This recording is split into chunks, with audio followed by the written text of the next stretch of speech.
संजय सिंह और आप मेरे साथ हैं सजवान क्लासेस में। आज मैं आपके सामने एक नया टॉपिक लेकर आया हूँ, जो टॉपिक आपका रिलेटेड है थर्मोडायनेमिक्स से। थर्मोडायनेमिक में ये टॉपिक अक्सर फिजिक्स और केमिस्ट्री दोनों जगह पूछा जाता है। तो जैसा कि थंबनेल से आपको पता चल गया होगा, आज हम लोग बात करने वाले हैं जीरोथ लॉ ऑफ थर्मोडायनेमिक के बारे में, या जिसे हम कहते हैं लॉ ऑफ थर्मल इक्विलिब्रियम का।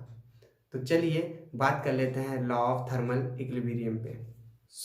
लॉ ऑफ थर्मल इक्विलिब्रियम या zeroth law of thermodynamic start करने से पहले अगर आप इस चैनल पे नए हैं तो प्लीज़ इस वीडियो को पूरा ज़रूर देखिए, और अगर आपको पसंद आए तो इसे लाइक कीजिए, शेयर कीजिए, उन दोस्तों को भी शेयर कीजिएगा जिनको ये लॉ अक्सर समझ में नहीं आता या जिन्हें पता नहीं है कि थर्मोडायनेमिक का कोई जीरोथ लॉ भी होता है।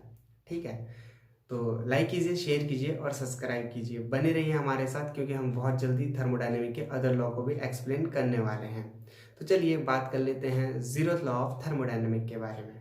तो देखिए, according to zeroth law of thermodynamic क्या होता है, देन हमारा जीरोथ लॉ ऑफ थर्मोडायनेमिक ऊष्मागतिकीय का शून्य नियम क्या कहता है कि if there are two object in thermal equilibrium with separately other object.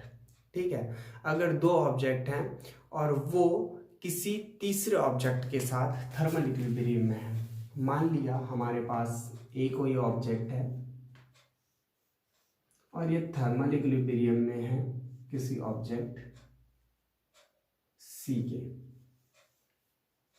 ठीक है, देन थर्मल इक्विलिब्रियम का मतलब यहाँ पे जो टेम्परेचर है T1 और यहाँ पे जो टेम्परेचर है T2, ये दोनों बराबर होंगे। ठीक, अगर ये दोनों थर्मल इक्विलिब्रियम में है और हमारे पास एक और ऑब्जेक्ट है B और ये भी आपका थर्मल इक्विलिब्रियम में है C के साथ, दैट मीन्स यहाँ अगर कोई टेम्परेचर है T3 और ये भी टेम्परेचर T2 है इसका, तो ये दोनों भी आपस में इक्वल होंगे। Then zeroth law of thermodynamic क्या कहता है कि अगर A और B आपके किसी ऑब्जेक्ट C के साथ क्या है, सेपरेटली थर्मल इक्विलिब्रियम में है, A और B आपके किसी ऑब्जेक्ट C के साथ थर्मल इक्विलिब्रियम में है, देन आपका जो सिस्टम A होगा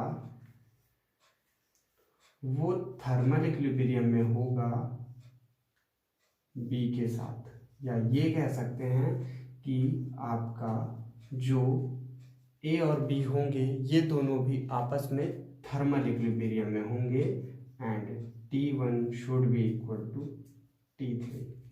ठीक है, आपका T1 T3 के बराबर होगा।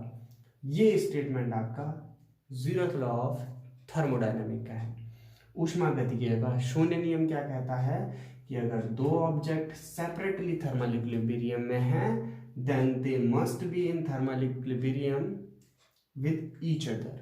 ठीक है, अगर दो ऑब्जेक्ट किसी ऑब्जेक्ट थर्ड ऑब्जेक्ट के साथ थर्मल इक्विलिब्रियम में हैं तो वो आपस में भी क्या होंगे, थर्मल इक्विलिब्रियम में होंगे।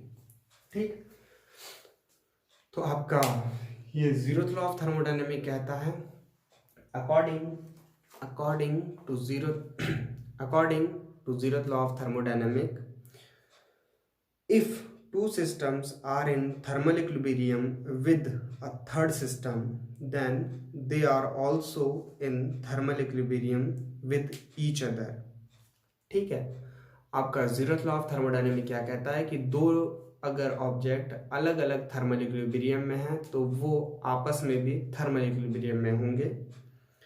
अब यहाँ पे खास बात क्या होती है कि temperature is use here to known the system is in thermal equilibrium और नॉट। अगर आपके दो ऑब्जेक्ट अलग अलग थर्मल इक्विलिब्रियम में हैं किसी थर्ड ऑब्जेक्ट के साथ, तो वो दोनों भी आपस में थर्मल इक्विलिब्रियम में होंगे, और हम इन चीज़ों को बताने के लिए क्या करते हैं, उनका टेम्परेचर यूज़ करते हैं। थर्मल इक्विलिब्रियम को इंडिकेट करने के लिए हम क्या करते हैं, उनका तापमान इस्तेमाल करते हैं। ठीक, आई होप सो आपको जीरोथ लॉ ऑफ थर्मोडायनेमिक समझ में आ गया होगा, और यही आपका थर्मोडायनेमिक का सबसे बेसिक नियम है, सबसे स्टार्टिंग नियम है। इसके बाद हम बात करेंगे first law and second law of thermodynamic के बारे में। अगर आपको ये चीज़ अच्छे से समझ में आ गई हो तो प्लीज़ वीडियो को लाइक ज़रूर कीजिएगा, और हमारा फर्स्ट लॉ और इसके बाद जितने भी थर्मोडायनेमिक से रिलेटेड नियम हैं उन्हें जानने के लिए हमारे साथ बने रहिए। ये हमारा पहला वीडियो है थर्मोडायनेमिक्स से रिलेटेड। हम आगे भी आपके लिए वीडियोस लेकर आते रहेंगे। तब तक के लिए आप पढ़ते रहिए, खुश रहिए और सुरक्षित रहिए।